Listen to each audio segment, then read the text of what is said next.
Hi అండి, నేను మీ doctor Lavanya సంబంధి. ఇవాళ టాపిక్ వచ్చేసరికి అసలు కాన్స్టిపేషన్ అంటే ఏంటి అండ్ దాన్ని ఎలా ప్రివెంట్ చేయాలి. కాన్స్టిపేషన్ అంటే ఒక పిల్లలు 5 రోజుల కన్నా మోషన్ పాస్ చేయకపోతే దాన్ని కాన్స్టిపేషన్ అంటాం. దీనికి మెయిన్ రీజన్స్ ఏంటి? పిల్లలు పాల పదార్థాలు ఎక్కువ తీసుకుంటున్నా, బిస్కెట్స్ మైదాతో సంబంధించిన పదార్థాలు ఎక్కువ తీసుకుంటున్నా, అండ్ వాటర్ ఎక్కువ తీసుకోకపోయినా, బాడీలో ఫైబర్ డైట్ లేకపోయినా పిల్లలకి కాన్స్టిపేషన్ వచ్చే ఛాన్సెస్ ఎక్కువ.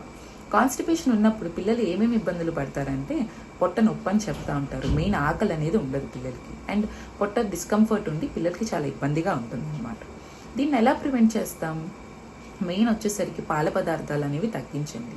ఇంకొకటి వాటర్ ఇంటేక్ పెంచాలి. మెయిన్ ఎప్పుడు రాత్రి పడుకునే ముందు పిల్లలకి ఒక గ్లాస్ ఆఫ్ గోరువెచ్చని వాటర్ కంపల్సరీ ఇవ్వండి. అండ్ థర్డ్ వచ్చేసరికి ఈ బిస్కెట్స్ మైదాకి సంబంధించిన ఫుడ్స్ అనేవి తగ్గించండి. ఖచ్చితంగా ఫ్రూట్స్లో బనానా మాత్రం 1 to 2 బనానా డైలీ ఇవ్వండి. అండ్ పప్పాస్కాయ ఇవ్వచ్చు, ఇంకా స్వీట్ పొటాటో పెట్టండి, పైనాపిల్ ఇవన్నీ ఇవ్వచ్చు అనమాట. దానివల్ల ఏంటంటే మోషన్ బబల్ మూమెంట్స్ బాగుండి మోషన్ స్టిమ్యులేట్ అవుతుంది. అండ్ కంపల్సరీ పిల్లలకి 2 years లోపు వచ్చేసరికి పాటీ ట్రైనింగ్ అనేది వచ్చేసేయాలి. సో దీనివల్ల ఈ టిప్స్ ఫాలో అయితే ఖచ్చితంగా మీ పిల్లలకు కాన్స్టిపేషన్ నుంచి దూరంగా ఉండొచ్చు. Thank you.